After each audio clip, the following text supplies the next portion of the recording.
orchids and near-death experiences. As a result of asthma, I have felt very close to dying on several occasions in my life, and I've also had many incidents that mirror those of people having near-death experiences. In my case, though, I never came close enough to death to have a near-death experience, and when I was having the experiences, I was almost always very much alive.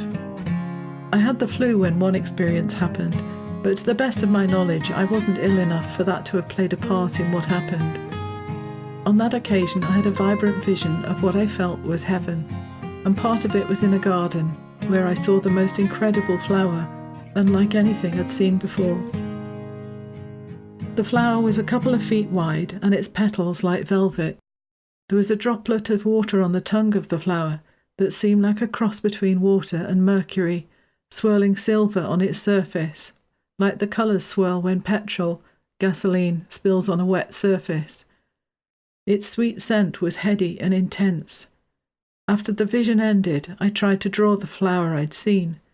Page after page of drawings and paintings of the same flower littered my room, none of which could capture what I'd seen.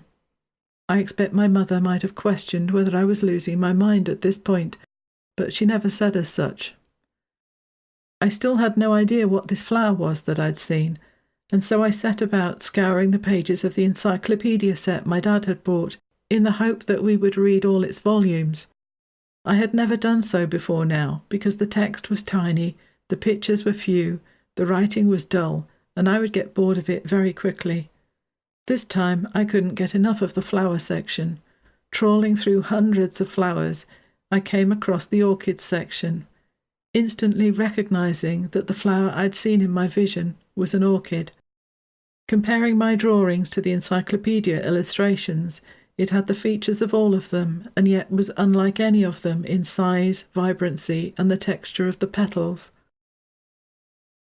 A friend came close to popping her clogs recently, and now on the mend she told me that she'd had a near-death experience.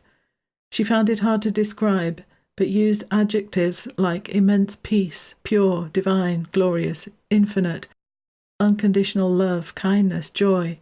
It all seemed so familiar to me. I've been looking at other people's stories of near-death experiences, and time and again I see glimpses of something that feels like home to me. You can read many personal accounts for yourself at the Near-Death Experience Research Foundation site.